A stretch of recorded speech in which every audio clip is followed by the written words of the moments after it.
নমস্কাৰ। 2006 চনৰ বেঞ্চমাৰ্ক ভংগ কৰি কোনো প্ৰাদেশিকৰণ নহয়। 2006 চনৰ 1 জানুৱাৰীৰ যি বেঞ্চমাৰ্ক ভিত্তিক তাৰিখ ভংগ কৰি প্ৰাদেশিকৰণ নহয় কোনো শিক্ষানুষ্ঠান। এই সম্পৰ্কত বিধানসভাত যি প্ৰাদেশিকৰণ আইনৰ সংশোধন কৰা হৈছে, সেই সংশোধনীৰ জৰিয়তে কি সংশোধনী আহিছে আপোনালোকক অৱগত কৰিম। ভিডিঅ'টো স্কিপ নকৰাকৈ শেষলৈকে চাব। 2006 চনৰ 1 জানুৱাৰীৰ বেঞ্চমাৰ্ক বা ভিত্তিৰ তাৰিখ ভংগ কৰি প্ৰাদেশিকৰণ নহয় কোনো শিক্ষানুষ্ঠান আৰু এই সময়ৰ ভিতৰত সংশ্লিষ্ট কৰ্তৃপক্ষৰ পৰা স্বীকৃতি লাভ কৰা বিদ্যালয় মহাবিদ্যালয়সমূহ প্ৰাদেশিকৰণৰ আওতালৈ আহিব। এই ঘোষণা ৰাজ্যৰ শিক্ষামন্ত্ৰী সন্মানীয় ডাক্তৰ ৰণোজ পেগুৰ। গতিকে কি লাগিব প্ৰাদেশিকৰণৰ কাৰণে আৰু এই সংশোধনীত কি অন্তৰ্ভুক্ত হৈছে সবিশেষ 2006 চনৰ বেঞ্চমাৰ্ক ভংগ কৰি প্ৰাদেশিকৰণ নহয় বিদ্যালয় মহাবিদ্যালয় আৰু Assam educational provincialisation of services of teachers and reorganisation of educational institution amendment bill বিধানসভাত উত্থাপন কৰি এই ঘোষণা কৰে সন্মানীয় শিক্ষামন্ত্ৰীগৰাকীয়ে। তেওঁ কয়, শিক্ষানুষ্ঠান প্ৰাদেশিকৰণৰ ক্ষেত্ৰত 2006 চনৰ 1 জানুৱাৰীৰ বেঞ্চমাৰ্ক সলনি কৰা সম্ভৱ নহয়। শিক্ষানুষ্ঠান প্ৰাদেশিকৰণ কৰিবলৈ হ'লে এই সময়ছোৱাৰ ভিতৰত স্বীকৃতিপ্ৰাপ্ত হ'বই লাগিব।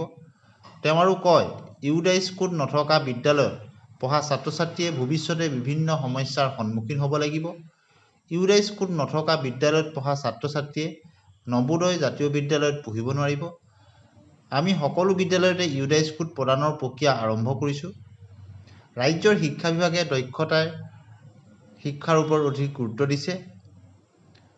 গতিকে বিদ্যালয়ৰ মাচুল বৃদ্ধিৰ বিষয়টোৰ ওপৰত চৰকাৰে তীক্ষ্ণ নজৰ দিছে।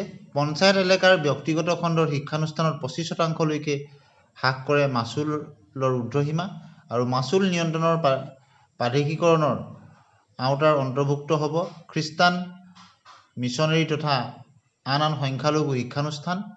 ৰাজ্যত বৰ্তমান আছে 178খন খ্ৰীষ্টান মিছনেৰী স্কুল আৰু এই সকলো স্কুলে মানিব লাগিব মাচুল সম্পৰ্কীয় নিয়ম।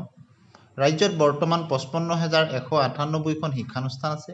ইয়াৰ বাবে ৰাজ্যত নতুনকৈ প্ৰাদেশিকৰণ নহয় শিক্ষানুষ্ঠান। প্ৰাদেশিকৰণ হ'ব কেৱল শিক্ষক কৰ্মচাৰীৰ পদহে। শিক্ষক পদ প্ৰাদেশিকৰণৰ বাবে শিথিল কৰা হৈছে পূৰ্বৰ চৰ্ত শিথিল হ'লেও সলনি নহয় প্ৰাদেশিকৰণৰ ভিত্তিবৰ্ষ। হাইস্কুলৰ শিক্ষকৰ পদ প্ৰাদেশিকৰণ হ'বলৈ হ'লে 9ম শ্ৰেণীৰ অনুমতি থাকিলেও হ'ব আৰু প্ৰাথমিক বিদ্যালয়ৰ ক্ষেত্ৰত 4ৰ্থ বা 5ম শ্ৰেণীৰ অনুমতি থাকিলেও প্ৰাদেশিকৰণৰ আওতালৈ আহিব আৰু কলেজসমূহত বিভাগ আৰু শাখা অনুসৰি প্ৰাদেশিকৰণ প্ৰক্ৰিয়া চলিব। উচ্চতৰ মাধ্যমিকৰ ক্ষেত্ৰতো থাকিব অনুৰূপ ব্যৱস্থা। বিধানসভাৰ শীতকালীন অধিৱেশনত শিক্ষা সম্পৰ্কীয় আন 3খন বিধেয়কো গৃহীত কৰা হয়। আশা কৰা হৈছে এই সংশোধনীৰ জৰিয়তে বহুতো শিক্ষক কৰ্মচাৰী তেওঁলোকৰ পদ প্ৰাদেশিকৰণ হ'ব। পৰৱৰ্তী সময়ত এই সম্পৰ্কত আৰু আপডেট আনিবলৈ আমি চেষ্টা কৰিম। ভিডিঅ'টো শেষলৈকে